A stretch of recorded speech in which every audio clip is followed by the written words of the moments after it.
కృష్ణా జిల్లా మచిలీపట్నంలోని కలెక్టరేట్లో మంత్రి కొల్లు రవీంద్ర సమీక్ష నిర్వహించారు. ఇక వివిధ అంశాలపైన జిల్లా స్థాయి అధికారులతో పెండింగ్ పనులపైన ఆరా తీశారు. గత 5 ఏళ్లుగా కాలువల్లో సీల్ట్ను తొలగించకపోవడంపై మండిపడ్డ మంత్రి గ్రామ స్థాయి వరకు స్వచ్ఛమైన నీరు తాగునీరుగా సరఫరా అయ్యేలా చర్యలను తీసుకోవాలని మున్సిపల్ అధికారులకు ఆదేశించారు.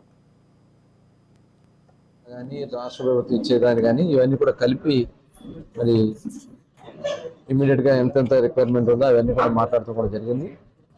బెనిఫిషియర్స్ ఎవరైతే కౌలుదారులు ఉన్నారో కౌలుదారులకు కూడా కొంతమంది బోగస్ గా రైతుల కింద నమోదు చేపించి ఆ రైతుల డబ్బులు కూడా వాళ్ళు తినేస్తున్నారు. మరి అవన్నీ కూడా కొన్ని మా దృష్టికి వచ్చినాయి. అవన్నీ కూడా ఇమీడియట్ గా ఎంక్వైరీ చేయమని చెప్పడం కూడా జరిగింది. కలెక్టర్ గారు వెంటనే మరి అగ్రికల్చర్ ఆఫీసర్ గారు కూడా ఇమీడియట్ గా చెప్పడం కూడా జరిగింది. గతంలో మనం అమృత్ స్కీమ్ కింద మొత్తం రిజర్వాయర్ నిర్మాణం చేసిన, పైప్ లైన్లు వేసిన, కనెక్షన్స్ ఇచ్చిన అమృత్ స్కీమ్ లో మేము చేయగలిగాం. వచ్చిన అవకాశాన్ని కూడా గత పాలకులు చేసుకోలేకపోయారంటే ఎంత నిర్లక్ష్యంగా వ్యవహరించారని దానికి ఇది ఒక నిదర్శనం. ఇలాంటివి చాలా విషయాలు ఉన్నాయి. రాబోయే కాలంలో అవన్నీ తీస్తాం. హౌసింగ్ కానీ టిట్కో ఇళ్ళు మరి ముఖ్యంగా మౌలిక వసతులు కల్పించడానికి పూర్తి స్థాయిలో చర్యలు తీసుకోవడం జరుగుతుంది.